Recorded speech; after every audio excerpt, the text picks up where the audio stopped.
ಲೋಕ ಸಮರದ ಮಧ್ಯೆ ಮೂರು ಪಕ್ಷಗಳಿಗೂ ಕೂಡ ಈಗ ಪರಿಷತ್ ಅಗ್ನಿ ಪರೀಕ್ಷೆಯಾಗಿದೆ. ಕಾಂಗ್ರೆಸ್ನ 7 ಸ್ಥಾನಕ್ಕೆ 300 ಮಂದಿ ಲಾಬಿಯನ್ನ ಮಾಡ್ತಾ ಇದ್ದಾರೆ. ಆ ಸಂಖ್ಯೆಯನ್ನೇ ಗಮನಿಸಿದ್ರೆ ಗೊತ್ತಾಗುತ್ತೆ ಈ 7 ಸ್ಥಾನಕ್ಕೆ ಯಾವ ರೀತಿಯಾಗಿ ಇಲ್ಲಿ ಲಾಬಿ ನಡೀತಾ ಇದೆ ಅಂತ ಹೇಳಿ. ಇನ್ನು ಬಿಜೆಪಿಗೆ ಇರುವಂತಹ 3 ಸ್ಥಾನಕ್ಕೆ 40 ಮಂದಿ ಲಾಬಿಯನ್ನ ಮಾಡ್ತಾ ಇದ್ದಾರೆ. ಇನ್ನು ಜೆಡಿಎಸ್ ಕತೆ ಏನು? ಜೆಡಿಎಸ್ ಪಾಲಿಗಿರುವಂತಹ 1 ಸ್ಥಾನಕ್ಕೆ 4 ಮಂದಿ ಆಕಾಂಕ್ಷಿಗಳು ಇದ್ದಾರೆ. ಇಲ್ಲಿ ಕಾಂಗ್ರೆಸ್ ಅಂತೂ ಇಲ್ಲಿ ಯಾವ ರೀತಿಯಾಗಿ ಟಿಕೆಟ್ ಕೊಡೋದು, ಯಾರಿಗೆ ಈ ಒಂದು ಟಿಕೆಟ್ ಅನ್ನ ನೀಡೋದು ಅನ್ನೋದೇ ದೊಡ್ಡ ತಲೆಬಿಸಿ ಆಗಿದೆ. ಈಗ ಕಾಂಗ್ರೆಸ್ ನಾಯಕರಿಗೆ ಅಭ್ಯರ್ಥಿಗಳ ಆಯ್ಕೆಯೇ ಭಾರಿ ಸವಾಲಾಗಿದೆ. ಹೈಕಮಾಂಡ್ ಅಂಗಳದಲ್ಲಿ ನಡೀತಾ ಇದೆ ಟಿಕೆಟ್ ಹಂಚಿಕೆಯ ಸರ್ಕಸ್. ಕಾಂಗ್ರೆಸ್ ಅಂತೂ ಇಲ್ಲಿ ಯಾರಿಗೆ ಕೊಟ್ಟರೆ ಏನಾಗುತ್ತೆ, ಯಾವ ಮಾನದಂಡಗಳನ್ನು ಇಲ್ಲಿ ಆಯ್ಕೆ ಮಾಡ್ಕೊಳ್ಬೇಕಾಗುತ್ತೆ, ಪ್ರಾದೇಶಿಕತೆ ಜಾತಿವಾರು ಆಗಿರ್ಬೋದು ಅಥವಾ ಅದರ ಪ್ರಮುಖವಾಗಿ ಹಿರಿಯರಿಗೆ ಕೊಡಬೇಕಾ, ಈ ರೀತಿಯಂತಹ ಎಲ್ಲ ಕಸರತ್ತುಗಳು ಕೂಡ ನಡೀತಾ ಇದೆ. ಹಾಗಾದ್ರೆ ಇದೇ ವಿಚಾರಕ್ಕೆ ಸಂಬಂಧಪಟ್ಟ ಹಾಗೆ ಟಿಕೆಟ್ ವಿಚಾರದಲ್ಲಿ ಒಂದಷ್ಟು ಬೆಳವಣಿಗೆಗಳು ಕೂಡ ನಡೀತಾ ಇದೆ. ಟಿಕೆಟ್ ವಿಚಾರದಲ್ಲಿ ನಾವು ಸೀನಿಯರ್ಗಳಿದ್ದೀವಿ, ನಮ್ಮನ್ನ ಪರಿಗಣಿಸಬೇಕು ಅಂತ ಹೇಳಿದ್ರೆ ಎಲ್ರಿಗೂ ಅವಕಾಶ ಇಲ್ಲ, ಹೈಕಮಾಂಡ್ ನಿರ್ಧಾರ ಮಾಡುತ್ತೆ ಅಂತ ಡಿಸಿಎಂ ಡಿಕೆ ಶಿವಕುಮಾರ್ ಹೇಳಿದ್ದಾರೆ. ಹಾಗಾದ್ರೆ ಪರಮೇಶ್ವರ್ ಮತ್ತು ಡಿಕೆಶಿ ಏನ್ ಹೇಳಿದ್ದಾರೆ ನೋಡೋಣ. ನೋಡಿ, ಅವರು ಜವಾಬ್ದಾರಿ ಸ್ಥಾನದಲ್ಲಿದ್ದಾರೆ. ಮುಖ್ಯಮಂತ್ರಿಗಳು ಮತ್ತು ಪ್ರದೇಶ್ ಕಾಂಗ್ರೆಸ್ ಸಮಿತಿಯ ಅಧ್ಯಕ್ಷರು. ಅವರು ನಮ್ಮೆಲ್ಲ ಸೀನಿಯರ್ಸ್ಗಳನ್ನ ಕನ್ಸಲ್ಟ್ ಮಾಡಿದರೆ ಸೂಕ್ತ. ಕನ್ಸಲ್ಟ್ ಮಾಡದೆ ಅವರೇ ಇಬ್ಬರೇ ಡಿಸಿಷನ್ ತಗೊಂಡ್ರೆ ಅದು ನನ್ನ ದೃಷ್ಟಿಯಲ್ಲಿ ಸರಿ ಕಾಣೋದಿಲ್ಲ. ಯಾರು ಹಿರಿಯರಿದ್ದಾರೆ, ಯಾರು ಅನುಭವ ಇದೆ, ಪಕ್ಷದಲ್ಲಿ ಸರ್ಕಾರದಲ್ಲಿ ಕೆಲಸಗಳನ್ನು ಮಾಡಿ ಅವರು ಬೇರೆ ಬೇರೆ ಜನ ಅವರ ಸಂಪರ್ಕದಲ್ಲಿರ್ತಾರೆ, ಯಾರಿಗೆ ಕೊಟ್ಟರೆ ಪಕ್ಷಕ್ಕೆ ಅನುಕೂಲ ಆಗುತ್ತೆ, ಇದನ್ನೆಲ್ಲವನ್ನು ನಮ್ಮ ಹತ್ರನೂ ಕೂಡ ಚರ್ಚೆ ಮಾಡಬೇಕು. ಅವರು ಎಲ್ಲ ವರ್ಗದಲ್ಲೂ ಎಲ್ಲ ವರ್ಗಕ್ಕೂ ಅಕಾಮಿಡೇಟ್ ಮಾಡ್ಲಿಕ್ಕೆ ಸಾಧ್ಯ ಇಲ್ಲ. ಇರೋ 7 ಸೀಟು ಸಿಟ್ಟಿಂಗ್ ಮೆಂಬರ್ಸು ಇದ್ದಾರೆ. ಎಲ್ಲರೂ ದುಡ್ದಿರೋರೆ, ಯಾರು ದುಡ್ದಿರೋರಲ್ಲ. ಕೆಲವು ಬ್ಲಾಕ್ ಮಟ್ಟದಲ್ಲಿ ಅಧಿಕಾರ ಸಿಕ್ಕಿದೆ, ಕೆಲವು ಜಿಲ್ಲಾ ಮಟ್ಟದಲ್ಲಿ ಸಿಕ್ಕಿದೆ, ಕೆಲವು ರಾಜ್ಯ ಮಟ್ಟದಲ್ಲಿ ಸಿಕ್ಕಿದೆ, ಎಲ್ಲರೂ ಕೂಡ ಇದೆ. ನೋಡೋಣ. ಅದೇ ಇದೆಲ್ಲವನ್ನು ಚರ್ಚೆ ಮಾಡಬೇಕಲ್ಲ. ಏಕಾಏಕಿಯಾಗಿ ಅವರಿಬ್ಬರೇ ಕೂತ್ಕೊಂಡು ತೀರ್ಮಾನ ಮಾಡಬಾರ್ದು. ಅವರು ನಮ್ಮನ್ನೆಲ್ಲ ಕೇಳಬೇಕು, ಸಲಹೆ ಕೇಳಬೇಕು. ಈಗ ಜಿಲ್ಲಾವಾರು ಕೊಡಬೇಕು, ಜಾತಿವಾರು ಕೊಡಬೇಕು. ಆಮೇಲೆ ಯಾರು ಪಕ್ಷಕ್ಕೆ ದುಡ್ದಿದ್ದಾರೆ, ಯಾರು ಪಕ್ಷ ಕಟ್ಟೋದ್ರಲ್ಲಿ ಸಹಾಯ ಮಾಡಿದ್ದಾರೆ, ಯಾವ ಸಮುದಾಯ ಪಕ್ಷದ ಜೊತೆ ನಿಂತಿದೆ, ಅದನ್ನ ರೆಕಗ್ನೈಸ್ ಮಾಡಬೇಕು ಅನ್ನೋದು ನನ್ನ ಅಭಿಪ್ರಾಯ. ಅದು ಡೆಲ್ಲಿಯವರು ಮಾಡ್ತಾರೆ ಮಾತನಾಡಿ. ಖಂಡಿತ ಅವ್ರ ಮಾತು ಕೇಳ್ತೀವಿ. ಪರಿಷತ್ತಲ್ಲಿ ಈಗ ಅಭ್ಯರ್ಥಿಗಳ ಆಯ್ಕೆ ಪ್ರಕ್ರಿಯೆ ಕಗ್ಗಂಟಾಗಿದೆ. ಯಾರಿಗೆ ಕೊಟ್ಟರೆ ಏನು, ಯಾರನ್ನ ಅಲ್ಲಿ ನಾವು ಆಯ್ಕೆ ಮಾಡಬೇಕು, ಯಾರನ್ನ ಬಿಡಬೇಕು, ದೊಡ್ಡ ತಲೆನೋವಾಗಿದೆ. ಕೇವಲ ಒಂದು ಪಕ್ಷ ಕಾಂಗ್ರೆಸ್ಗೆ ಮಾತ್ರ ಅಲ್ಲ, ಇಲ್ಲಿ ಜೆಡಿಎಸ್ಗೂ ಅದೇ ಸಮಸ್ಯೆ, ಬಿಜೆಪಿಗೂ ಅದೇ ಸಮಸ್ಯೆ ಆಗಿದೆ. ಹಾಗಾದ್ರೆ ಯಾವ ರೀತಿಯಾಗಿ ಇಲ್ಲಿ ಆಯ್ಕೆ ಮಾಡಲಾಗುತ್ತೆ, ಮಾನದಂಡಗಳು ಏನೇನು, ಇವೆಲ್ಲದರ ಬಗ್ಗೆ ಚರ್ಚೆಯನ್ನು ಮಾಡ್ತಾ ಹೋಗೋಣ. ಮತ್ತು ಈಗಾಗಲೇ ನಾವು ಗಮನಿಸಿದ ಹಾಗೆ 100 ಅಭ್ಯರ್ಥಿಗಳು, ಕೇವಲ ಈಗ ಕಾಂಗ್ರೆಸ್ನಲ್ಲೇ 300 ಆಕಾಂಕ್ಷಿಗಳಿರುವಂಥದ್ದು, ಬಿಜೆಪಿಯಲ್ಲೂ ಆಕಾಂಕ್ಷಿಗಳಿರುವಂತಹ ಹಿನ್ನೆಲೆಯಲ್ಲಿ ಈಗ ಇಲ್ಲಿ ಯಾವ ಮಾನದಂಡವನ್ನು ಅನುಸರಿಸಬೇಕಾಗುತ್ತೆ. ಇನ್ನೊಂದು ಕಡೆ ಈಗಾಗಲೇ ಸೀನಿಯರ್ಸ್ ಕೂಡ ಅಸಮಾಧಾನಗೊಂಡಿದ್ದಾರೆ. ಪರಮೇಶ್ವರ್ ಹೇಳ್ತಾರೆ ಎಲ್ಲರನ್ನ ಪರಿಗಣನೆಗೆ ತೆಗೆದುಕೊಳ್ಬೇಕಾಗತ್ತೆ, ಇವರಿಬ್ಬರು ಡಿಸಿಷನ್ ಮಾಡೋದಲ್ಲ. ದಿಲ್ಲಿಯಲ್ಲಿ ಯಾವ ರೀತಿಯ ತಂತ್ರಗಳು? 300 ಆಕಾಂಕ್ಷಿಗಳು ಕಡಿಮೆ ಏನಲ್ಲ, ಅಂದರೆ ನಾಟ್ ಎ ಸ್ಮಾಲ್ ನಂಬರ್ ಅಂತ. ಯಾಕಂದರೆ ಒಂದು ಗೆಲುವಿನ ಪೀಕಲ್ಲಿದ್ದಂಥ ಸಂದರ್ಭದಲ್ಲಿ ದ ನಂಬರ್ ಇಟ್ಸ್ ಸೆಲ್ಫ್ 136 ಅನ್ನೋದೇನಿದೆ ಅದು it makes A huge difference. ಯಾವ ಥರ ಅಂದರೆ ಹಲವಾರು ಡೆಫಿನೇಷನ್ಗಳನ್ನು, ವ್ಯಾಖ್ಯಾನ, ಇನ್ ದ ಸೆನ್ಸ್ ಒಂದು ಈ ಪವರ್ ಪಾಲಿಟಿಕ್ಸಲ್ಲಿ ಮತ್ತು ಬಣ ರಾಜಕೀಯಗಳಲ್ಲಿ ಈ ಕಾಂಗ್ರೆಸ್ಗೆ ಸಿಕ್ಕಿರುವಂಥ ಈ ಬಿಗ್ ನಂಬರ್ ಅದರದ್ದೇ ಆದಂಥ ವ್ಯಾಪ್ತಿ ಮತ್ತು ವಿಸ್ತಾರವನ್ನು ಇಟ್ಕೊಂಡಿದೆ. ಸೊ ಈ ಹಿನ್ನೆಲೆಯಲ್ಲಿ ಆಯಾ ನಾಯಕರುಗಳು ಗೆಲುವಿಗೆ 100 ಒಪ್ಪಂದರು ಅನ್ನೋಂಥ ಸಂದರ್ಭದಲ್ಲಿ ಎಲ್ಲರೂ ಕೂಡ ತಮ್ಮ ಬಣಗಳನ್ನು, ತಮ್ಮ ಹಿತಾಸಕ್ತಿಗಳನ್ನು ಅಕಾಮಿಡೇಟ್ ಮಾಡಬೇಕಾದಂಥ ಒತ್ತಡಗಳು ಇವಾಗ ಸೃಷ್ಟಿಯಾಗಿರುತ್ತೆ. ಯಾಕಂದರೆ ಇಷ್ಟೊಂದು ಹ್ಯೂಜ್ ನಂಬರ್ ಆಫ್ MLA ಗಳಿರುವಂಥ ಸಂದರ್ಭದಲ್ಲಿ ಈ ಒಂದು ಪಕ್ಷವನ್ನು ಮುನ್ನಡೆಸುವಂಥ ನಾಯಕರುಗಳು, ಸರ್ಕಾರವನ್ನು ಮುನ್ನಡೆಸುವಂಥ ನಾಯಕರುಗಳು ತಮ್ಮ ಒಂದು ಚೌಕಾಸಿಯ ಒಂದು ಶಕ್ತಿಯನ್ನು ಯಾವ ರೀತಿ ಮುನ್ನೆಲೆಗೆ ತರ್ತಾರೆ ಮತ್ತು ಅದನ್ನು ಯಾವ ರೀತಿ ಸಾಕಾರಗೊಳಿಸ್ಕೊಳ್ತಾರೆ ಅನ್ನೋದ್ರ ಮೇಲೆ ಪಕ್ಷದೊಳಗಡೆ ಅವರ ಒಂದು ಹಿಡಿತ ಮತ್ತು ಅವರ ಒಂದು ಪ್ರಭಾವ ಮುಂದುವರಿಯುವಂಥದ್ದು ಮುಂದಿನ ದಿನಗಳಲ್ಲೂ ಕೂಡ. ಸೊ ಈ ಹಿನ್ನೆಲೆಯಲ್ಲಿ ಇಂತಹ ನಿಗಮ ಮಂಡಳಿಗಳಿರ್ಬೋದು, ಪರಿಷತ್ತು ಸ್ಥಾನಗಳಿಗೆ ಅಭ್ಯರ್ಥಿಗಳನ್ನು ಆಯ್ಕೆ ಮಾಡುವಂಥದ್ದಿರ್ಬೋದು, ಇವೆಲ್ಲವೂ ಕೂಡ ಏನು ಒಂದು ಹಂತದಲ್ಲಿ ಸಂಪುಟ ರಚನೆ ಮಾಡುವಂಥ ಸಂದರ್ಭದಲ್ಲಿ ಅತಿ ದೊಡ್ಡ ಒಂದು ಹಗ್ಗಜಗ್ಗಾಟ ಆಗಿರುತ್ತೆ. ಅದಾದ ನಂತರ ಇಂತಹ ಒಂದು ಆಯ್ಕೆಗಳು ಮತ್ತು ಫಿಲ್ ಮಾಡುವಂತಹ ಪ್ರಾಸೆಸ್ ಏನಿದೆ, ಈ ಒಂದು ಪ್ರಾಸೆಸ್ಸಲ್ಲಿ ನಿಜವಾದ ಅವರ ಒಂದು ನಾಯಕತ್ವದ ಒಂದು ಲೆಕ್ಕಾಚಾರ, ಮಾತಿಗೆ ಏನಾದರೂ ಹೇಳ್ಬೋದು, ನಾನು ಪವರ್ಫುಲ್ಲು, ನಾನು ಅಧ್ಯಕ್ಷ, ನಾನು CM ಅಥವಾ ನಾನು DCM ಅಥವಾ ನಾನು ಪವರ್ಫುಲ್ ಸಮುದಾಯದ ಒಂದು ಪ್ರತಿನಿಧಿ, ಹೀಗೆ ಹಲವಾರು ಸ್ಟೇಟ್ಮೆಂಟ್ಗಳನ್ನು ಅವ್ರು ಕೊಡ್ಬೋದು. ಆದರೆ ತಮ್ಮ ಬೆಂಬಲಿಗರಿಗೆ ಯಾವ ಮಟ್ಟದ ಒಂದು ಅಕಾಮಿಡೇಷನ್ ಅನ್ನು ಮಾಡ್ತಾರೆ ಅನ್ನೋದ್ರ ಮೇಲೆ ಪಕ್ಷದೊಳಗಡೆ ಅವರ ಒಂದು ವರ್ಚಸ್ಸು ಮಾನದಂಡ, ಆ ವರ್ಚಸ್ಸಿಗೆ ಮಾನದಂಡ ಸಿಗುವಂಥದ್ದು. ಸೊ ಈ ಹಿನ್ನೆಲೆಯಲ್ಲಿ ಈ ಒಂದು ನಂಬರ್ಸ್ ತುಂಬ ಬಂದಿದೆ. ಈಗ ನೋಡಿ, ಪುಷ್ಪಾ ಅಮರನಾಥ್ ಇರ್ಬೋದು ಅಥವಾ ಬೇರೆ ಬೇರೆ ನಾಯಕರುಗಳಿರ್ಬೋದು ಅಥವಾ ಸೋತಿರೋರು, ಆಲ್ರೆಡಿ ಗೆದ್ದಿರೋರು, ಹೀಗೆ 300 ಜನ ಬರುವಂಥದ್ದು ಅಂದರೆ ತಮಾಷೆ ಅಲ್ಲ. ಸೊ ಈಗ ಯಾರನ್ನ ಈ ರೀತಿಯಾದಂತಹ ಒಂದು ಆಕಾಂಕ್ಷೆಗಳಿದ್ದು ಇರೋದು, ಆದರೆ ಖಂಡಿತ ಇರೋದು. ಆದರೆ ಈಗೇನಾಗಿದೆ ಅಂತಂದರೆ, ಒಂದು ನೀವು ಕೇಳಿದ ಪ್ರಶ್ನೆಗೆ ಸೂಕ್ಷ್ಮವಾಗಿ ಗಮನಿಸಿದ್ರೆ ಈ ಹಿಂದೆನೂ ಕೂಡ ಒಂದು 100 ಅಭ್ಯರ್ಥಿಗಳು ಬರ್ತಿದ್ದದ್ದು ಹೌದು. ಆದರೆ ಈ ಸಂದರ್ಭದಲ್ಲಿ ಒಂದು 300ವರೆಗೆ ನಂಬರ್ ಬಂದಿದೆ ಅಂದರೆ it is not something organic ಅನ್ನಿಸ್ತಾ ಇಲ್ಲ ನನಗೆ ಈ ಕ್ಷಣದಲ್ಲಿ. ಎಲ್ಲೋ ಒಂದು ಕಡೆ ಯಾವ ಅಭ್ಯರ್ಥಿಗಳ ಅಥವಾ ಯಾವ ಒಂದು ನಾಯಕರ ಶಕ್ತಿ ಅಥವಾ ಆಯ್ಕೆಗಳು ಜಾಸ್ತಿ ಆಗುತ್ತೆ ಅನ್ನುವಂಥ ಸಂದರ್ಭದಲ್ಲಿ ಒಂದಷ್ಟು ಪುಲ್ ಮಾಡುವಂಥ ಅಥವಾ ಪುಷ್ ಮಾಡುವಂಥ ಇನ್ನೊಂದಷ್ಟು ನಂಬರ್ಸ್ಗಳನ್ನು, ಗೊಂದಲಗಳನ್ನು ಸೃಷ್ಟಿ ಮಾಡೋಕ್ಕೆ, ಒತ್ತಡಗಳನ್ನು ಸೃಷ್ಟಿ ಮಾಡಲಿಕ್ಕೆ ಅಂಥದ್ದೊಂದು ಪ್ರಕ್ರಿಯೆ ಏನಾದರೂ ಆಗಿದೆಯಾ ಅಂತಾನೂ ಕೂಡ ಅನ್ನಿಸ್ತಾ ಇದೆ. ನೀವು ಕೇಳಿದ ಪ್ರಶ್ನೆ ನಂತರ ಅನಿಸ್ತಾ ಇರುವಂಥದ್ದು ಈ ರೀತಿ. ಸೊ ಆ ಒಂದು ನಂಬರ್ಸನ್ನು ನೋಡಿದಂಥ ಸಂದರ್ಭದಲ್ಲಿ ಈಗ ನೋಡಿ, ಈಗ ಯತೀಂದ್ರ ಅವ್ರಿಗೆ ಈಸಿಯಾಗಿ ಯತೀಂದ್ರ ಅವ್ರಿಗೆ ಮಾಡಿಕೊಡ್ಬೇಕು, ಅವರು ಸ್ಥಾನವನ್ನು ಕೊಟ್ಟಿದ್ದಾರೆ, ತ್ಯಾಗ ಅದು ತಂದೆಗೆ ಮಾಡಿದ್ದ, ಪಕ್ಷಕ್ಕೆ ಮಾಡಿದ್ದ, ಅದು ಎರಡನೇ ಮಾತು. ಆದರೆ ಬಿಟ್ಕೊಟ್ಟಿದ್ದಾರೆ, ಬಿಟ್ಕೊಡುವಂಥ ಸಂದರ್ಭದಲ್ಲಿ ಒಂದಷ್ಟು ಮಾತುಕತೆಗಳಾಗಿದೆ. ದಿಲ್ಲಿಯವರೇ ಅಂಥದ್ದೊಂದು ಭರವಸೆಗಳನ್ನು ಕೊಟ್ಟಿದ್ದಾರೆ, ಕೋಲಾರವನ್ನು ಬೇಡ ಅಂತ ಹೇಳಿದಂಥ ಸಂದರ್ಭದಲ್ಲಿ ಅಂತೆಲ್ಲ ಇವಾಗ ಏನು ಸೃಷ್ಟಿ ಆಯ್ತಲ್ಲ, ನಿಧಾನಕ್ಕೆ ಅವರನ್ನು ಅಲ್ಲ ಅಕಾಮಡೇಟ್ ಮಾಡಬೇಕು ಅಂತ ಸಂದರ್ಭದಲ್ಲಿ ಆ ಜಾಗಕ್ಕೆ ಓಕೆ ಅವ್ರಿಗೆ ಕೊಡಬಹುದು, ಕೊಡಬಾರ್ದು ಅಂತ ಏನಿಲ್ಲ. ಆದರೆ ಇನ್ನೂ ಅವಕಾಶ ಇದೆ. ತಂದೆ CM ಆಗಿದ್ದಾರೆ, ರಮೇಶ್ ಕುಮಾರ್ ಅಂತವ್ರು ಸೋತಿದ್ದಾರೆ, ರಮೇಶ್ ಕುಮಾರ್ ಅಂತವ್ರನ್ನ ನಾವು ಮೇಲ್ಮನೆಯಲ್ಲಿ ಇಟ್ಕೊಬೇಕು, ಆವಾಗ ಅದೊಂದು ಒಂದು ವ್ಯಾಲ್ಯೂಸ್ ಇರುತ್ತೆ, ಆ ಒಂದು ನಮ್ಮ ಪಕ್ಷದ ಒಂದು ಸೇಯಿಂಗು ಕೂಡ ಅನ್ನುವಂಥ ಒಂದು ಹೊಸ ದಾಳವನ್ನು DK ಶಿವಕುಮಾರ್ ಕೂಡ ದೆಹಲಿಯಲ್ಲಿ ಪ್ರತ್ಯಕ್ಷವಾಗಿ ಪರೋಕ್ಷವಾಗಿ ಉರುಳಿಸ್ತಾ ಇದ್ದಾರೆ ಅನ್ನುವಂಥ ಒಂದು ಮಾತುಗಳು ಕೂಡ ಏನಿದೆ. ಅದು ಕೂಡ ಯಾವ ರೀತಿ ನಾನು ಹೇಳಿದ್ರೆ, ಈಗ ಒಂದಷ್ಟು ಆಲ್ರೆಡಿ ಎಕ್ಸಿಸ್ಟಿಂಗ್ ಇರುವಂಥ ಫಾರ್ಮುಲಾಗಳಿಗೆ ಹೊಸ ಫಾರ್ಮುಲಾಗಳನ್ನು ಆ್ಯಡ್ ಮಾಡುವ ಮೂಲಕ ಪವರ್ ಪಾಲಿಟಿಕ್ಸ್ಗೆ ಈ ಒಂದು ಪ್ರಕ್ರಿಯೆಯನ್ನು ಯೂಸ್ ಮಾಡ್ಕೋತಾ ಇರುವಂಥದ್ದನ್ನು ನೋಡ್ಬೋದು. ಈಗ ಪುಷ್ಪಾ ಅಮರನಾಥ್ ಏನು ಆ ಕಡೆ ಮೈಸೂರಿಗೆ ಬರ್ತಾರೆ, CM ಅವರ ಆಪ್ತ ವಲಯದಲ್ಲೂ ಇದ್ದಾರೆ, ಅವರನ್ನೇ ಮಾಡೋದು, ಅಥವಾ ಅವರಿಗೆ ಈಗ ಬ್ಲಾಕ್, ತಾಲೂಕು ಮಟ್ಟದಲ್ಲಿ ಮತ್ತು ಜಿಲ್ಲಾ ಮಟ್ಟದಲ್ಲಿ ಕೆಲಸ ಮಾಡಿರುವಂಥ ಬೇರೆಯವರು ಇದ್ದಾರೆ ಅಂತ DK ಶಿವಕುಮಾರ್ ಹೇಳ್ತಾ ಇರುವಂಥದ್ದು. ಮತ್ತು ಒಕ್ಕಲಿಗ ಕೋಟದಲ್ಲಿ ಈಗ CM ರಾಜಕೀಯ ಕಾರ್ಯದರ್ಶಿ ಆಗಿರುವಂಥ ಗೋವಿಂದ ರಾಜ್ ಅವರನ್ನ ಮುಂದುವರಿಸಬೇಕಾ, ಅಥವಾ ಅವ್ರನ್ನ ಅಲ್ಲೇ ಮುಂದುವರಿಸಿ ಆ ಪರಿಷತ್ ಸ್ಥಾನಕ್ಕೆ ಒಕ್ಕಲಿಗ ಇನ್ನೊಬ್ಬರ ನಾಯಕರನ್ನ ಹಾಕಬೇಕಾ. ಈಗ ಬೋಸರಾಜ್ ಅವರು ರಾಹುಲ್ ಗಾಂಧಿ ಅವರ ಟೀಮಲ್ಲಿ ತುಂಬ ಅವರು ಸಚಿವರಾದಂಥ ಸಂದರ್ಭದಲ್ಲಿ ಅತ್ಯಂತ ಏನೋ ಆಶ್ಚರ್ಯ ಆಗಿತ್ತು ತುಂಬ ಜನಕ್ಕೆ, ಸಡನ್ ಆಗಿ ಬಂದ್ರಲ್ಲಪ್ಪ ಅಂತ. ಅವರು ಸಂಘಟನೆಯಲ್ಲಿ ದಿಲ್ಲಿ ಮಟ್ಟದಲ್ಲೂ ಕೂಡ ಕನೆಕ್ಟ್ ಆಗಿದ್ದಾರೆ ಅನ್ನೋ ಕಾರಣಕ್ಕೆ ಸಚಿವ ಸ್ಥಾನದಲ್ಲಿ ಬಂದಿದ್ದಾರೆ. ಈಗ ಅವ್ರು ಕಂಟಿನ್ಯೂ ಮಾಡಬೇಕು. ಸೊ ಹೀಗೆ ಹಲವಾರು ಆಯಾಮಗಳಲ್ಲಿ ಬೇರೆ ಬೇರೆ ನಾಯಕರುಗಳನ್ನು ಮ್ಯಾನೇಜ್ ಮಾಡಬೇಕು, ಎಕ್ಸಿಸ್ಟಿಂಗ್ ಇರೋರನ್ನ. ಜೊತೆಗೆ ಈಗಾಗಲೇ ಸೃಷ್ಟಿಯಾಗಿರುವಂಥ ಬೇಡಿಕೆಗಳಿಗೆ ಪರ್ಯಾಯವಾಗಿ ಹೊಸ ಬೇಡಿಕೆಗಳನ್ನು ಹಾಕುವಂಥ ಮೂಲಕ ಈಸಿಯಾಗಿ ಆಗಬಾರ್ದು ಅನ್ನೋಂಥ ಒಂದು, ಅಂದರೆ ತಮ್ಮ ಬೆಂಬಲಿಗರಿಗೆ ಅವರ ಪರವಾಗಿ ಒಂದಷ್ಟು ಪ್ರಯತ್ನಗಳನ್ನು ಈ ನಾಯಕರುಗಳು ಮಾಡಿದ್ರು ಅನ್ನುವಂಥ ಒಂದು ಶೋ ಆಫ್ ಮೆಸೇಜನ್ನು ಕೊಡೋದ್ರ ಮೂಲಕ ಅವರ ಒಂದು ಬೆಂಬಲವನ್ನು ಹಾಗೆ ಸದಾಕಾಲ ಇಟ್ಕೊಳ್ಳುವಂಥ ಪ್ರಯತ್ನಗಳು ಕೂಡ ಎಲ್ಲ ಆಗ್ತವೆ. ಅದರಲ್ಲಿ ಸಕ್ಸಸ್ ಕೂಡ ಆಗ್ಬೋದು, ಕೆಲವ್ರನ್ನ ಅಕಾಮಡೇಟ್ ಮಾಡೋ ಮೂಲಕ. ಆ ಮೂಲಕ ತಮ್ಮ ನಾಯಕತ್ವದ ವರ್ಚಸ್ಸನ್ನು ಮುನ್ನೆಲೆಗೆ ಮತ್ತೊಮ್ಮೆ ತರಬಹುದು. ಸೊ ಈ ಒಂದು ಪ್ರಕ್ರಿಯೆ, ಈ ನಂಬರ್ಸನ್ನು ನೋಡಿದಂಥ ಸಂದರ್ಭದಲ್ಲಿ ಆ ರೀತಿ ಅನ್ನಿಸ್ತಾ ಇದೆ.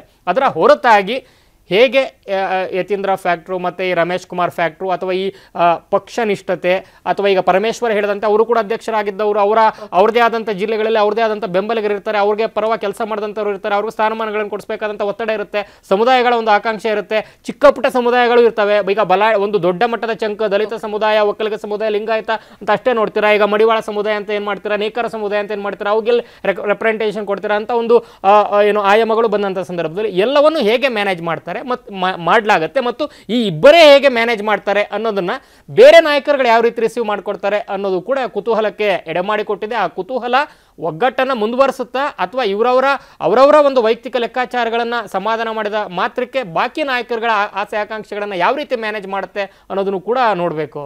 ನವಿತಾ, ಇನ್ನು ಗುಡಿ, ಇಲ್ಲಿ ನಾವು ಗಮನಿಸಿದ್ರೆ ಈಗ ಕೇವಲ ಕಾಂಗ್ರೆಸ್ ಮಾತ್ರ ಅಲ್ಲ, ಆಗಲೇ ಹೇಳಿದಾಗೆ ಬಿಜೆಪಿಯಲ್ಲೂ ಕೂಡ 40ರಿಂದ 50 ಆಕಾಂಕ್ಷಿಗಳು ಇರುವಂತದ್ದು, JDS ಅಲ್ಲೂ ಕೂಡ ಒಂದು ಸ್ಥಾನಕ್ಕೆ 5ರಿಂದ 6 ಮಂದಿ ಇದ್ದಾರೆ. ಇಂತಹ ಸಂದರ್ಭದಲ್ಲಿ ಇದು ಸ್ಥಳೀಯ ಸಂಸ್ಥೆಗಳ ಚುನಾವಣೆ, ಅಂದ್ರೆ ಅಭ್ಯರ್ಥಿಗಳ ಆಯ್ಕೆ ಇದೆಯಲ್ಲ, ಸ್ಥಳೀಯ ಸಂಸ್ಥೆಯ ಚುನಾವಣೆ ಮೇಲೂ ಕೂಡ ಪರಿಣಾಮ ಬೀರುವ ಸಾಧ್ಯತೆಗಳು ಇದೆಯಾ? ಚಾಲೆಂಜಸ್ ಏನೇನಿದೆ ಇಲ್ಲಿ? ಪ್ರಮುಖವಾಗಿ ಇವತ್ತಿನ ಈ ಒಂದು ಪರಿಷತ್ ಚುನಾವಣೆಯನ್ನು ಗಮನಿಸೋದಾಗಲಿ ಅಥವಾ ಯಾವುದೇ ಚುನಾವಣೆಯನ್ನು ಗಮನಿಸೋದಾದರೆ ಇಲ್ಲಿ 3 ರೀತಿಯಾದಂಥ ಒಂದು ಚುನಾವಣೆಯನ್ನು ಮಾಡಲಾಗ್ತಾ ಇದೆ. ಮೊದಲನೇದಾಗಿ ಇದು ದುಡ್ಡಿರೋರು ವರ್ಸಸ್ ದುಡ್ದಿರೋರು, ಇನ್ನೊಂದು ಕಡೆ ಸ್ವಜನ ಪಕ್ಷಪಾತ ಕಾರ್ಯಕರ್ತರು ಈ ರೀತಿಯಾಗಿ ಇನ್ನ ಸಿದ್ಧಾಂತಗಳನ್ನಂತೂ ಎಳ್ಳು ನೀರ್ಬಿಟ್ಟಾಗಿದೆ, ಅದನ್ನು ಗಾಳಿಗೆ ತೂರಾಗಿ ಯಾವುದೋ ಸಮಯ ಆಗಿದೆ. ಅದು ಬಿಜೆಪಿನೇ ಇರ್ಬೋದು ಅಥವಾ ಯಾವುದೇ ಪಕ್ಷ ಇರ್ಬೋದು. ಅದರಲ್ಲೂ ಬಿಜೆಪಿ ಸಿದ್ಧಾಂತಕ್ಕೆ ಏನಾದರೂ ಇದ್ದಿದ್ರೆ ರಘುಪತಿ ಭಟ್ ಅಥವಾ KS ಈಶ್ವರಪ್ಪ ಈ ರೀತಿಯಾಗಿರ್ತಕ್ಕಂಥ ನಾಯಕರನ್ನ ಅಷ್ಟು ಸುಲಭವಾಗಿ ಬಿಟ್ಕೊಡ್ತಿರ್ಲಿಲ್ಲ, ಎಷ್ಟು ಸುಲಭವಾಗಿ ಬಿಟ್ಕೊಟ್ಬಿಟ್ರು. ಹೀಗಾಗಿ ನಾವು ಇಲ್ಲಿ ಗಮನಿಸಬೇಕಾಗಿರೋದೊಂದು ಆಮೂಲಾಗ್ರವಾಗಿ ನೋಡಿದಂಥ ಸಮಯದಲ್ಲಿ ಒಂದು ಕಡೆ ಇಲ್ಲಿ ನಾಯಕರಿಗೆ ತಮ್ಮ ಸಹಾಯ ಮಾಡಿದಂಥವ್ರು ಯಾರು, ತನ್ನ ನಾಯಕತ್ವವನ್ನು ಬೆಂಬಲಿಸುವಂಥವ್ರು ಯಾರು, ಆ ದೃಷ್ಟಿಯಲ್ಲಿ ಕೂಡ ಸಾಕಷ್ಟು ಪ್ರಮಾಣದಲ್ಲಿ ಒಂದು ಟಿಕೆಟ್ ಅನ್ನು ಅನೌನ್ಸ್ ಮಾಡುವಂಥ ಸಾಧ್ಯತೆ ಇರುತ್ತೆ. ನಾವು ಉದಾಹರಣೆ ತೆಗೆದುಕೊಳ್ಳೋದಾದ್ರೆ ಇವತ್ತು ಕಾಂಗ್ರೆಸ್ನಲ್ಲಿ ನಾವು 4 ಹೆಸರುಗಳನ್ನು ತೆಗೆದುಕೊಂಡು ಗಮನಿಸೋದಾದ್ರೆ ಮೊದಲನೇದಾಗಿ ವಿಜಯೇಂದ್ರ ಇದ್ದಾರೆ, ಅಂದ್ರೆ ಯತೀಂದ್ರ ಇದ್ದಾರೆ. ಯತೀಂದ್ರ ಬಗ್ಗೆ ನಾವು ಗಮನಿಸ್ತಾ ಇದ್ವಿ, ಈಗ ಮಧು ಕೂಡ ಅದ್ರ ಬಗ್ಗೆ ವಿವರಣೆ ಕೊಟ್ಟು ತಂದೆಗಾಗಿ ಸ್ಥಾನವನ್ನು ಬಿಟ್ಟುಕೊಟ್ಟಿದ್ದಾರೆ ಅಂತ. ಆದರೆ ಇಲ್ಲಿ ಇನ್ನೊಂದು ಅಂಶ ಇದೆ, ತಂದೆಯ ರಾಜಕೀಯ ಒಂದು ರಿಟೈರ್ಮೆಂಟ್ ಆಗ್ತಾರಾ ಅಥವಾ ಅವರು ಮುಖ್ಯಮಂತ್ರಿ ಸ್ಥಾನವನ್ನು ಬಿಟ್ಟುಕೊಡ್ತಾರಾ, ಈ ಬಗ್ಗೆ ದೊಡ್ಡ ಮಟ್ಟದ ಚರ್ಚೆಗಳು ನಡೆಯುವಂಥ ಸಂದರ್ಭ ಇದು. ಇಂಥ ಸಂದರ್ಭದಲ್ಲಿ ಮಗನನ್ನ ಏನಾದರೂ ಪರಿಷತ್ನ ಸದಸ್ಯನನ್ನು ಮಾಡಿದಂಥ ಸಂದರ್ಭದಲ್ಲಿ ಅದು ಸಾಧ್ಯ ಆಗುವಂಥ ಸಾಧ್ಯತೆ ಇದೆ ಅಂತ ಚರ್ಚೆಗಳು ಶುರುವಾಗುತ್ತೆ. ಇನ್ನು ರಮೇಶ್ ಕುಮಾರ್ ಹೆಸರನ್ನು ತೆಗೆದುಕೊಳ್ಬೇಕು, ಮಾಜಿ ಸ್ಪೀಕರ್. ಕೋಲಾರದಲ್ಲಿ ಈ ಬಾರಿ ಏನಾಯಿತು, KH ಮುನಿಯಪ್ಪ ಬಣದಿಂದ ಯಾವುದೇ ರೀತಿಯಾದಂಥ ಸಹಾಯ ಅಲ್ಲಿಯ ಒಂದು ಅಭ್ಯರ್ಥಿಗೆ ಸಿಗಲಿಲ್ಲ. ಇಂಥ ಸಂದರ್ಭದಲ್ಲಿ KH ಮುನಿಯಪ್ಪ ವಿರೋಧ ಬಣದಲ್ಲಿ ಇದ್ದುಕೊಂಡು ಕೂಡ ರಮೇಶ್ ಕುಮಾರ್ ದೊಡ್ಡ ಮಟ್ಟದಲ್ಲಿ ಕೆಲಸವನ್ನ ಮಾಡಿದ್ದಾರೆ. ಅಲ್ಲಿ ತಮ್ಮ ಪಕ್ಷದ ಅಭ್ಯರ್ಥಿಯನ್ನು ಗೆಲ್ಲಿಸೋದಕ್ಕೆ ಪ್ರಯತ್ನವನ್ನ ಮಾಡಿದ್ದಾರೆ.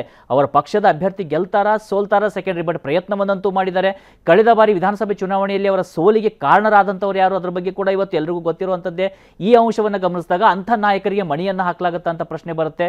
ಅದನ್ನು ಹೊರತು ನಾವು ಗಮನಿಸೋದಾದ್ರೆ ಇವತ್ತು ಸಾಕಷ್ಟು ಜನ, ಉದಾಹರಣೆಗೆ ತೇಜಸ್ವಿನಿ ಗೌಡ ಬಿಜೆಪಿಯಿಂದ ಹೋಗಿದ್ದಾರೆ, ಬಿಜೆಪಿನಲ್ಲಿ ಪರಿಷತ್ನಲ್ಲೇ ಇದ್ದಂಥವರು ಈಗ ಹೋಗಿದ್ದಾರೆ. ಹಾಗಾದ್ರೆ ಅವರು ಯಾವುದೇ ಸ್ಥಾನದ ಆಕಾಂಕ್ಷೆ ಇಲ್ಲದೆ ಹೋದಂಥವರ ರಾಜಕಾರಣಿ. ಬಿಜೆಪಿಗೆ ಕಾಂಗ್ರೆಸ್ನಿಂದ ಬಿಜೆಪಿಗೆ ಬಂದಿದ್ದೇ ಸ್ಥಾನದ ಆಸೆಯಿಂದ, ಈಗ ಬಿಜೆಪಿಯಿಂದ ಅಗೇನ್ ಕಾಂಗ್ರೆಸ್ಗೆ ಹೋಗಿರೋದು ಮತ್ತೊಂದು ಸ್ಥಾನ ಅಥವಾ ಒಂದು ಪವರ್ನ ಆಸೆಯಿಂದನೇ ಹೋಗಿರ್ತಾರೆ.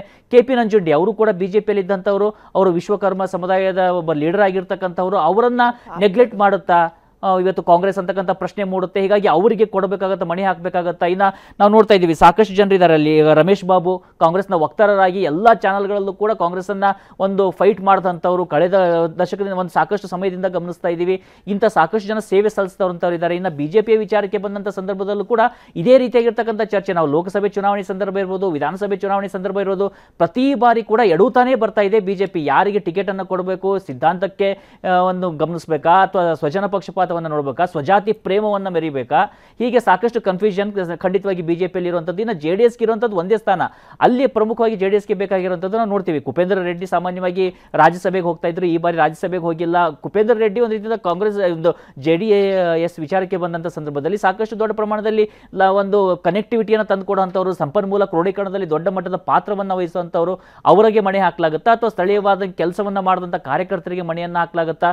JDSನ ಪರಿಸ್ಥಿತಿಯನ್ನು ಇವತ್ತು ಗಮನಿಸ್ತಾ ಇದ್ದೀವಿ. JDS ಅನ್ನುವಂಥ ಪಕ್ಷ ಒಟ್ಟಾಗಿರ್ತಕ್ಕಂಥ ಪ್ರಶ್ನೆಗಳಿದಾವೆ. ಹೀಗಾಗಿ ಎಲ್ಲ ವಿಚಾರಗಳು ಕೂಡ ಖಂಡಿತವಾಗಿ ಸ್ಥಳೀಯ ಚುನಾವಣೆಗಳ ಮೇಲೆ ಕೂಡ ಪರಿಣಾಮವನ್ನು ಬೀರುತ್ತೆ, ಪಕ್ಷ ಸಂಘಟನೆಯಲ್ಲಿ ದೊಡ್ಡ ಪರಿಣಾಮ ಬೀರುತ್ತೆ. ಈ ಬಾರಿ ದುಡಿದಿರೋರಿಗೆ ಮಣಿ ಹಾಕ್ತಾವ ಪಕ್ಷಗಳು ಅಥವಾ ದುಡ್ಡಿರೋರಿಗೆ ಹಾಕ್ತಾವ, ಸ್ವಜನ ಪಕ್ಷಪಾತವನ್ನು ಮೆರೀತವೆ. ಈ ಎಲ್ಲ ಅಂಶಗಳು ಕೂಡ ಮುಂಬರುವಂಥ ದಿನಗಳಲ್ಲೂ ಕೂಡ ದೊಡ್ಡ ಮಟ್ಟಿನ ಪರಿಣಾಮವನ್ನು ಬೀರುತ್ತೆ. ಒಂದು ವೇಳೆ ಏನಾದರೂ ಈ ಒಂದು ಸೀಟ್ ಅನೌನ್ಸ್ಮೆಂಟ್ ಲೋಕಸಭೆ ಚುನಾವಣೆಯ ರಿಸಲ್ಟ್ ಬಂದ ಮೇಲೆ ಆಗೋ ಥರ ಇದ್ದಿದ್ರೆ ಮತ್ತೆ ಅದಕ್ಕೆ ಒಂದು ಅದರ ಶರಾನೇ ಬೇರೆ ಆಗ್ತಾ ಇತ್ತು, ಕಥೆನೇ ಬೇರೆ ಆಗ್ತಾ ಇತ್ತು ಅನ್ಸುತ್ತೆ. ಏನೋ ಈಗಾಗಲೇ ಗಮನಿಸೋಣ ನಾವು ಇದರಲ್ಲಿ ಏನು ಆಗತ್ತೆ, ಪಟ್ಟಿ ರಿಲೀಸ್ ಆಗತ್ತಾ, ರಿಲೀಸ್ ಆಗುವಂಥ ಸಂದರ್ಭದಲ್ಲಿ ಯಾವೆಲ್ಲ ಮಾನದಂಡಗಳನ್ನ ಇಟ್ಕೊಂಡು ಆಯ್ಕೆ ಮಾಡಲಾಗುತ್ತೆ, ಮುಂದಿನ ಪರಿಣಾಮಗಳು ಏನು ಅನ್ನೋದನ್ನ ಮುಂದಿನ ದಿನಗಳಲ್ಲೂ ಕೂಡ ನಾವು ನೋಡ್ತೀವಿ. ಇನ್ನು ಇವತ್ತಿನ ಕ್ಷೇತ್ರ ಕುರುಕ್ಷೇತ್ರದ ಕಡೆ ಗಮನ ಹರಿಸೋಣ. ಹಿಮಾಚಲ ಪ್ರದೇಶದ ಹಮೀರ್ಪುರ್ ಲೋಕಸಭಾ ಕ್ಷೇತ್ರದಲ್ಲಿ ಟ್ರೆಂಡ್ ಹೇಗಿದೆ ಅನ್ನೋದನ್ನ ನೋಡೋಣ.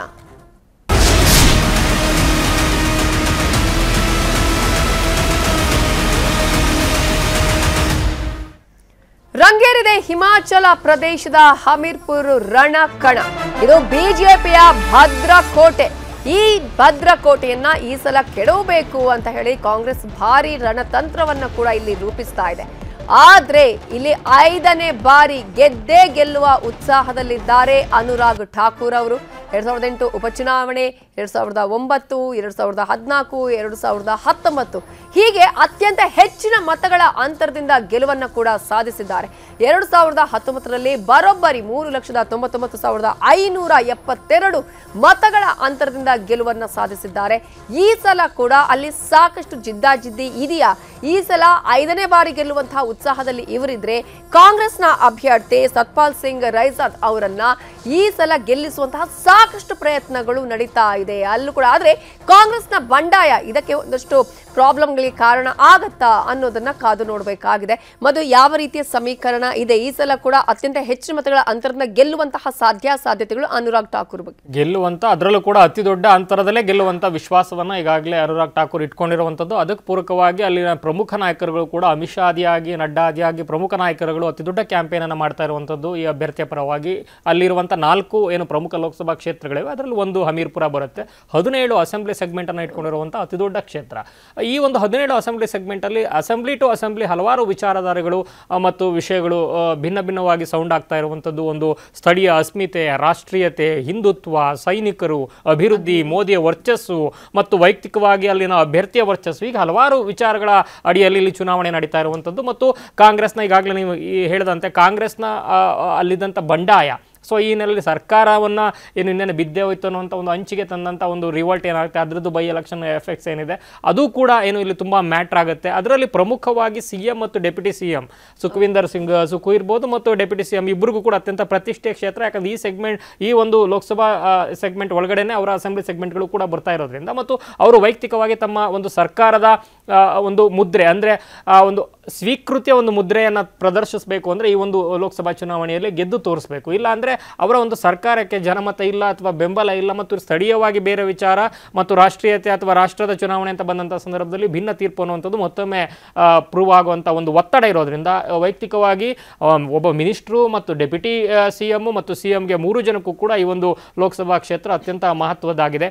ಇನ್ನು ಮತ್ತೊಂದು ಕಡೆ ಮೋದಿಯವರ ವರ್ಚಸ್ಸು ಮತ್ತು ರಾಮ ಮಂದಿರ, ಯಾಕಂದರೆ ಹಿಮಾಚಲ ಪ್ರದೇಶದಲ್ಲಿ ಹೇಗೆ ಈಗ ರಾಮ ಮಂದಿರ ಅನ್ನುವಂಥದ್ದು ಅತಿ ದೊಡ್ಡ ಒಂದು ವಿಚಾರ ಆಗಿತ್ತು ಅನ್ನುವಂಥದ್ದನ್ನು ಆ ಒಂದು ಪ್ರಕ್ರಿಯೆ ಹಂತದಲ್ಲಿ, ಉದ್ಘಾಟನೆ ಪ್ರಕ್ರಿಯೆ ಹಂತದಲ್ಲಿ ನಾವು ನೋಡಿದ್ವಿ ಪ್ರಾಣ ಪ್ರತಿಷ್ಠಾಪನೆಯ ಸಂದರ್ಭದಲ್ಲಿ. ಸೊ ಈ ಹಿನ್ನೆಲೆಯಲ್ಲಿ ಈ ಚುನಾವಣೆಯಲ್ಲಿ ರಾಮ ಮಂದಿರ ಕೂಡ ಒಂದು ಪ್ರಮುಖ ವಿಚಾರ ಆಗಿದೆ. ಮೋದಿಯವರ ವೈಯಕ್ತಿಕ ವರ್ಚಸ್ಸು ಅತಿ ದೊಡ್ಡದಾಗಿದೆ ಮತ್ತು ಅಭಿವೃದ್ಧಿ ಅನ್ನುವಂಥದ್ದು ದೊಡ್ಡ ಮಟ್ಟದಲ್ಲಿ ಇವರು ಯಾವ ಒಬ್ಬ ಏನು ಅನುಭವಿ ಹೊಸ ಕೇಂದ್ರ ಸಚಿವರಾದರೂ ಕೂಡ ರಾಜ್ಯ ಖಾತೆಯಿಂದ ಸಂಪುಟ ದರ್ಜೆಗೆ ಮೇಲ್ದರ್ಜೆನ ಪಡ್ಕೊಳ್ಳುವಂಥದ್ದು ಮತ್ತು ಆ ಒಂದು ಪ್ರಕ್ರಿಯೆಯಲ್ಲಿ ಹಲವಾರು ಯೋಜನೆಗಳನ್ನು ತಮ್ಮ ಸ್ವಕ್ಷೇತ್ರಕ್ಕೆ ತಂದಿದ್ದೀವಿ ಅಂತ ಏನು ಕ್ಲೇಮ್ ಮಾಡ್ಕೊತಾ ಇದ್ದಾರೆ. ಸೊ ಈ ಹಿನ್ನೆಲೆಯಲ್ಲಿ ಇವರು ಲಾರ್ಜರ್ ಸ್ಕೇಲಲ್ಲಿ ತಮ್ಮ ಅಭಿವೃದ್ಧಿ ಅಜೆಂಡಾ ಮತ್ತು ಮೋದಿಯ ವರ್ಚಸ್ಸನ್ನು ಇಟ್ಕೊಂಡು ಹೋಗ್ತಾ ಇದ್ದಾರೆ. ವೆರಸ್ ಕಾಂಗ್ರೆಸ್ಸು ತುಂಬ ಲೋಕಲ್ ಅಸ್ಮಿತೆಗಳನ್ನು ಇಟ್ಕೊಂಡಿದೆ. ಅಲ್ಲಿನ ರೈತರ ಒಂದು ಹಾಲನ್ನು ಪ್ರೊಕ್ಯೂರ್ಮೆಂಟ್ಗೆ ಅವರ ಜಾಸ್ತಿ ಬೆಂಬಲ ಬೆಲೆಯನ್ನು ಜಾಸ್ತಿ ಮಾಡುವಂಥದ್ದು ಅಥವಾ ಒಂದು ದರ ನಿಗದಿಯನ್ನು ಜಾಸ್ತಿ ಮಾಡುವಂಥದ್ದು ಮತ್ತು ಸುಮಾರು 30 ಲಕ್ಷದವರೆಗೆ ನಾವು ಉದ್ಯೋಗಗಳನ್ನು ಸೃಷ್ಟಿ ಮಾಡ್ತೀವಿ ಅಂತ ಹೇಳ್ತಾ ಇದ್ದಾರೆ. ಬಟ್ ಎಲ್ಲಿಂದ ಹೇಗೆ ಸೃಷ್ಟಿ ಮಾಡ್ತಾರೆ ಅನ್ನೋದ್ರ ಬಗ್ಗೆ ರೂಪುರೇಷೆ ನೀಲನಕ್ಷೆ ಇಲ್ಲ.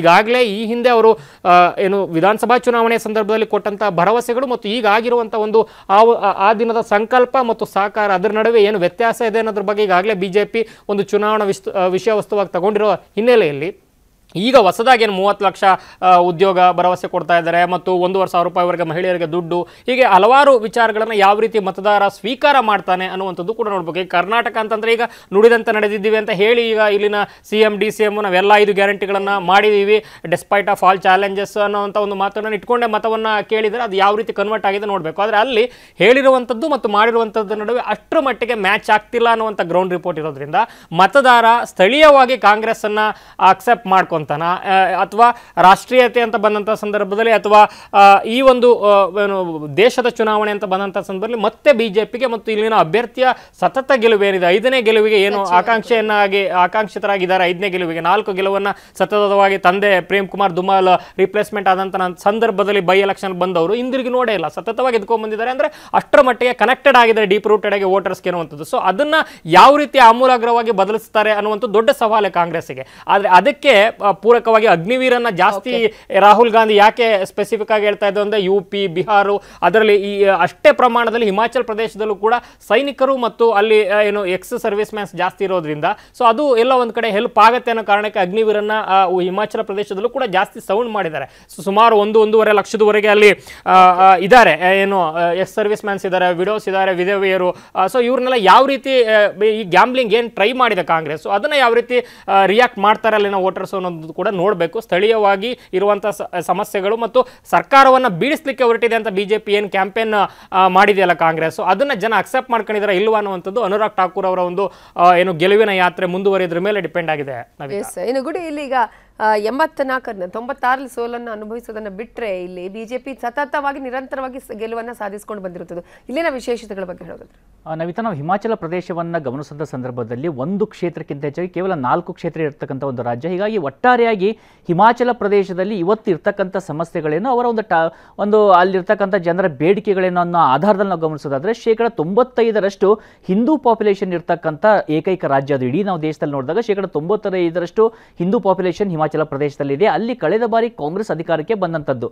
ಕಾಂಗ್ರೆಸ್ ಅಧಿಕಾರಕ್ಕೆ ಬರುವಂತಹ ಸಂದರ್ಭದಲ್ಲಿ ಮಾಡಿದಂಥ ಪ್ರಾಮಿಸ್ಗಳಿತ್ತಲ್ಲ, ಒಂದು ಅಲ್ಲಿ ಜಾಬ್ ಕ್ರಿಯೇಷನ್, ನಾವು ಅಧಿಕಾರಕ್ಕೆ ಬರ್ತಾ ಇದ್ದಾಗೇನೆ 10 ಲಕ್ಷ ಸರ್ಕಾರಿ ನೌಕರಿಯನ್ನ ಹುಟ್ಟಾಕ್ತೀವಿ ಅಂತೇಳಿ ಪ್ರಿಯಾಂಕಾ ಗಾಂಧಿ ಅವರೇ ಒಂದು ಭಾಷಣವನ್ನ ಮಾಡಿದ್ರು. ಆ ಒಂದು ನಂಬಿಕೆ ಕೂಡ ಅಲ್ಲಿಯ ಜನರಿಗಿತ್ತು. ಆದರೆ ಅಧಿಕಾರಕ್ಕೆ ಬರ್ತಿದ್ದಾಗೆ ನಾವು ಹಾಗೆ ಹೇಳಿಲ್ಲ, ಅಷ್ಟು ಸರ್ಕಾರಿ ನೌಕರಿಯನ್ನು ತರೋದಕ್ಕೆ ಸಾಧ್ಯ ಆಗೋದಿಲ್ಲ ಅನ್ನೋ ನಿಟ್ಟಿನಲ್ಲಿ ಹೇಳಿಕೆಗಳನ್ನ ಅಲ್ಲಿ ಸರ್ಕಾರ ಕೊಡೋದಕ್ಕೆ ಶುರು ಆಯಿತು. ಮತ್ತೊಂದು ಅತಿ ದೊಡ್ಡ ಸಮಸ್ಯೆ ಆಗಿದ್ದು ಕಳೆದ ಒಂದು ವಿಧಾನಸಭೆ ಚುನಾವಣೆಯಲ್ಲಿ ಗಮನಿಸ್ತಾ ಇದ್ದದಂದ್ರೆ ಓಲ್ಡ್ ಪೆನ್ಷನ್ ಸ್ಕೀಮ್. ಈ ಓಲ್ಡ್ ಪೆನ್ಷನ್ ಸ್ಕೀಮ್ ಅನ್ನೋದು ಒಂದು ಟಾಪಿಕ್ ಆಗ್ಬೋದು, ಒಂದು ಇಶ್ಯೂ ಆಗ್ಬೋದು ಅನ್ನೋದನ್ನ ಇಡೀ ದೇಶಾದ್ಯಂತ ಪ್ರಯೋಗ ಮಾಡೋದಕ್ಕೆ ಕಾಂಗ್ರೆಸ್ಗೆ ಸಾಧ್ಯವಾಗಿದ್ದೇ ಅದು ಹಿಮಾಚಲ ಪ್ರದೇಶದಲ್ಲಿ ಸಿಕ್ಕಂತ ಸಕ್ಸಸ್ನಿಂದಾಗಿ. ಅಲ್ಲಿ ಏನಾಗುತ್ತೆ, ನೀವು ಪೆನ್ಷನ್ ಸ್ಕೀಮ್ ಅನ್ನ ಜಾರಿಗೆ ತರಲಾಗಿರುತ್ತೆ, ಇಲ್ಲ ನಾವು ಇದನ್ನು ಓಲ್ಡ್ ಪೆನ್ಷನ್ ಸ್ಕೀಮ್ ಅನ್ನ ಮರಳಿ ಹೋಗ್ತೀವಿ ಅಂತೇಳಿ ಸಾಕಷ್ಟು ದೊಡ್ಡ ಮಟ್ಟದಲ್ಲಿ ಆಶ್ವಾಸನೆಯನ್ನ ಕಾಂಗ್ರೆಸ್ ಕೊಟ್ಟಿದ್ದು. ಆದರೆ ಆ ಒಂದು ಟ್ರಾನ್ಸಿಷನ್ ಇದೆಯಲ್ಲ, ನೀವು ಒಂದು ಪೆನ್ಷನ್ ಸ್ಕೀಮ್ ಇಂದ ಓಲ್ಡ್ ಪೆನ್ಷನ್ ಸ್ಕೀಮ್ ಹೋಗುವಂತದ್ದು, ಆ ಟ್ರಾನ್ಸಿಷನ್ ಅಲ್ಲೂ ಕೂಡ ಸಾಕಷ್ಟು ವ್ಯತ್ಯಾಸಗಳಾಗಿದ್ದಾವೆ, ಸಮಾಧಾನ ತರುವಂತ ರೀತಿಯಲ್ಲಿ ಬೆಳವಣಿಗೆಗಳಾಗಿಲ್ಲ ಅಂತಕ್ಕಂಥದ್ದು ಅಲ್ಲಿರ್ತಕ್ಕಂಥ ಸಾಕಷ್ಟು ಜನರ ಒಂದು ಅಸಮಾಧಾನವನ್ನ ವ್ಯಕ್ತಪಡಿಸ್ತಾ ಇರುವಂತ ಪರಿಯಾಗಿರುವಂತದ್ದು. ಮೂರನೇದು ಅತಿ ದೊಡ್ಡ ಸಮಸ್ಯೆ ಇವತ್ತು ಹಿಮಾಚಲ ಪ್ರದೇಶವನ್ನ ಕಾಡ್ತಾ ಇರೋದಂದ್ರೆ ಡೆಮೋಗ್ರಫಿಕ್ ಚೇಂಜಸ್ ಆಗ್ತಾ ಇದೆ. ಹೊರಗಡೆಯವರು ಬಂದು ಇಲ್ಲಿ ವಾಸವನ್ನ ಮಾಡ್ತಾ ಇದ್ದಾರೆ, ಅದರಲ್ಲೂ ಪ್ರಮುಖವಾಗಿ ಇತರೆ ದೇಶದಿಂದ ಬಂದಂತವರು ಕೂಡ ಇಲ್ಲಿ ಬರ್ತಾ ಇದ್ದಾರೆ ಅಂತೇಳಿ ಸ್ಥಳೀಯರು ಆರೋಪವನ್ನ ಮಾಡ್ತಾ ಇರುವಂತದ್ದು. ನಾವು ಇವತ್ತು ಹಿಮಾಚಲ ಪ್ರದೇಶದ ಡೆಮೋಗ್ರಫಿಯನ್ನ ಗಮನಿಸೋದಾದ್ರೆ, ಜೊತೆಗೆ ಅಲ್ಲಿಯ ಒಂದು ಸ್ಥಳವನ್ನ ಗಮನಿಸೋದಾದ್ರೆ ಅತ್ಯಂತ ಕ್ರೂಷಿಯಲ್ ಆಗಿರ್ತಕ್ಕಂಥ ಪ್ಲೇಸ್ ಅದು. ಅಲ್ಲೂ ಕೂಡ ಡೆಮೋಗ್ರಫಿ ಚೇಂಜ್ ಆಗ್ತಾ ಇದೆ ಅಂತೇಳಿ ಸಾಕಷ್ಟು ಜನ ಸ್ಥಳೀಯರು ಆರೋಪವನ್ನ ಮಾಡ್ತಾ ಇದ್ದಾರೆ. ಇವೆಲ್ಲವೂ ನೇರವಾಗಿ ಅಲ್ಲಿಯ ರಾಜ್ಯ ಸರ್ಕಾರದ ಮೇಲೆ ವ್ಯತಿರಿಕ್ತ ಪರಿಣಾಮವನ್ನ ಖಂಡಿತವಾಗಿ ಬೀರ್ತಾ ಇದೆ. ಅಂದ ಮಾತ್ರಕ್ಕೆ ಬಿಜೆಪಿಗೆ ಅಲ್ಲಿ ಒಂದು ಕೇಕ್ ವಾಕ್ ಆಗುತ್ತಾ, ಈಸಿ ಆದಂತ ಗೆಲುವು ಸಿಗುತ್ತಾ ಅಂದ್ರೆ ಬಿಜೆಪಿಗೂ ಕೂಡ ತನ್ನದೇ ಆಗಿರ್ತಕ್ಕಂಥ ಒಂದು ಸ್ವಯಂಕೃತ ಅಪರಾಧದ ಛಾಯೆ ಇದೆ. ಯಾಕಂದ್ರೆ ಕಳೆದ ವಿಧಾನಸಭಾ ಚುನಾವಣೆಯಲ್ಲಿ ಬಿಜೆಪಿ ಗೆದ್ದೇ ಗೆಲ್ಲುತ್ತೆ ಅಂತ ಹೇಳಲಾಗ್ತಾ ಇತ್ತು. ಅದಾದ ಮೇಲೆ ಕೂಡ ಬೆಳವಣಿಗೆಗಳಾಗಿದ್ದಾವೆ. ಈಗ ಅಲ್ಲಿದ್ದಂತ ಒಂದು ಕಾಂಗ್ರೆಸ್ನಿಂದನೇ ಒಂದು ರಾಜೀನಾಮೆ ಕೊಟ್ಟಿದ್ದಾರೆ. 6 ಸ್ಥಾನಗಳಿಗೆ ಅಲ್ಲಿ ಉಪಚುನಾವಣೆ ನಡೀತಾ ಇದೆ. ಆ 6 ಸ್ಥಾನಗಳಲ್ಲಿ ಯಾರು ಗೆಲ್ತಾರೆ ಅವರು ಈಗ ಅಲ್ಲಿ ಸರ್ಕಾರವನ್ನು ಮತ್ತೆ ಫಾರ್ಮ್ ಮಾಡುವಂತದ್ದಾಗುತ್ತೆ. ಹೀಗಾಗಿ ಇದ್ದ ಸರ್ಕಾರದನ್ನ ಬೀಳಿಸುವಂತ ಪ್ರಯತ್ನವನ್ನ ಬಿಜೆಪಿ ಮಾಡ್ತಾ ಇದೆ ಅಂತಕ್ಕಂಥ ಆರೋಪಗಳು ಕೂಡ ಈಗ ಕಾಂಗ್ರೆಸ್ ಮಾಡ್ತಾ ಇರುವಂತದ್ದು. ಹೀಗಾಗಿ ಅದು ಅಲ್ಲಿಯ ಜನರಿಗೆ ಏನಾದರೂ ಒಂದು ಮನಸ್ಸಿಗೆ ಬಂದಿರುವಂತದ್ದ, ನಮ್ಮ ಮ್ಯಾಂಡೇಟ್ ಅನ್ನು ಇವರು ಬದಲು ಮಾಡ್ತಾ ಇದ್ದಾರೆ ಅಂತೇಳಿ ಅದು ಕೂಡ ಸವಾಲಾಗುವಂತ ಸ್ಥಿತಿ ಇದೆ. ಆದ್ರೆ ಒಟ್ಟಾರೆಯಾಗಿ ನಾವು ಮೇಲ್ನೋಟಕ್ಕೆ ಗಮನಿಸಿದಾಗ ಖಂಡಿತವಾಗಿ ಬಿಜೆಪಿಗೆ ಒಂದು ಅಪ್ಪರ್ ಹ್ಯಾಂಡ್ ಇದ್ರೂ ಸಹಿತ ಕೇಕ್ ವಾಕ್ ಅಂತೂ ಕಂಡು ಬರ್ತಾ ಇಲ್ಲ. Navita, thank you so much ಇಬ್ಬರು ಚುನಾವಣಾ ಚದುರಂಗದಲ್ಲಿ ಪಾಲ್ಗೊಂಡಿದ್ದಕ್ಕಾಗಿ. ಇದು ಇವತ್ತಿನ ಚುನಾವಣಾ ಚದುರಂಗ. ನಾಳೆ ಮತ್ತಷ್ಟು ಸುದ್ದಿಯ ಜೊತೆ ನಿಮ್ಮ ಮುಂದೆ ಬರ್ತೀವಿ. ಅಲ್ಲಿವರೆಗೂ ನೋಡ್ತಾ ಇರಿ ನ್ಯೂಸ್ 18 ಕನ್ನಡ. ಜಾಲ ನಮ್ಮದು, ಬಲ್ಲ ನಿಮ್ಮದು.